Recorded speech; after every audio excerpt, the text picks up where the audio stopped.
چې کمال حدیث تاسو ته دوکې درکوي چې یاره بخاري شته دی او مذهب نه منم.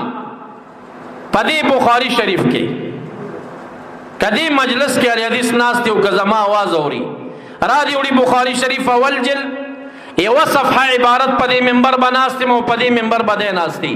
یوه صفحه عبارت د بخاري شریف صرف قرت دی وکړي، صرف معنا خو لري خبر ده، صرف قرت دی راته وکړي په دې ځای کې زه ورسره اعلان کوم چې زه وهابي یم. دلته دې کښېني خو د بخاري قرت لا نشي کولی او ځان نه لګي بخاري. په بخاري کې خو داسې بابونه راځي چې ستا سرمن پې اوړي که نه هغې څه به څه کوي.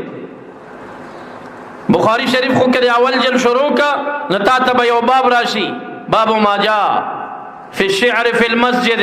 په جماعت کې نعتخواني څنګه ده؟ امام بخاري وایي دا ښه کار دی. حسان ابن ثابت به د رسول الله مبارک په منبر نعتخواني کوله. والی حدیث ته چې بخاري کې دیزی ته راشي ته خو نعتخوانۍ ته سندرې وایې دې سره به څه کوې بیا؟ که نه دا باب به پټی بیا دا به بیا خلکو ته نه ترجمه کوې که نه دې کې خو څه خبره راله که. بخاري شریف خو قدم په قدم د تبرکاتو نه ډک دی.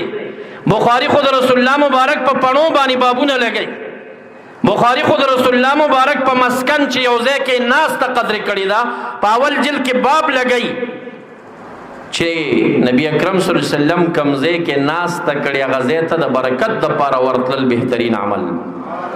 او د عبدالله ابن سلام روایت پکې ذکر کوي. عبدالله ابن سلام رضی الله عنه شاګرد ته ویل فلانیا ما سره لږ کوټې ته نه ځي چې په هغه کټ کې دې کښېنوم په کم کټ چې محمد مصطفی ناسته کړې ده، په هغه پیالۍ کې اوبه درکم په کومو پیالۍ چې محمد مصطفی شونډې لګېدلې دي. ما سره لاړ شه. شاګرد دی وایي زه د عبدالله ابن سلام سره لاړم په کم کټ چې مبارک ناسته کړې ولته یې کېنولم او په کومه پیالۍ چې اوبه څکلې وي ما ته یې پکې اوبه راکړې. ته د امام بخاري عقیده زده کړې ده کاش کې تا کې هغه عقیده وي که ته خو یو رفع الیدین پېژنې امین بالجهر هغه هم د اتباع سنت دپاره نه د شر او د اختلاف دپاره چې څنګه د اختلافات دې کلي کې جوړ شي او څنګه به دا زوړ امت خلکو ته مشرک معرفي کړم.